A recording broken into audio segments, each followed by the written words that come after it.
আসসালামু আলাইকুম। সবাই কেমন আছেন? আশা করি সবাই ভালো আছেন। আমার এক স্যার আজকে রাজশাহী থেকে আম নিয়ে আসছে। আর আমের কি অবস্থা, কয় কেজি আম আনছে আপনাদের সাথে শেয়ার করতেছি। দেখেন। আর এই যে দেখেন কয় কেজি আম, কতগুলো হয়েছে।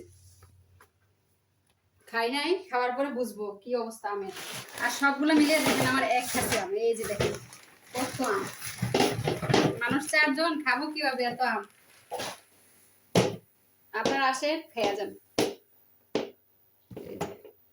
ল্যাংড়া আম না, ল্যাংড়া আর ওইটা কি জানি, হিমসাগর। হিমসাগর। এই হলো হিমসাগর আম আর ল্যাংড়া আম বলে দিই। এই যে দেখেন 2 বস্তা মিলিয়ে আমার এই আমগুলা হয়েছে। কত আম। আর এখনো এই আম আমরা খাই নাই, খাওয়ার পরে বুঝবো মিষ্টি না কি। পরে আপনারা অনলাইনে অর্ডার করবেন, আম আনবেন রাজশাহী থেকে। সবাই ভালো থাকবেন, আল্লাহ হাফেজ।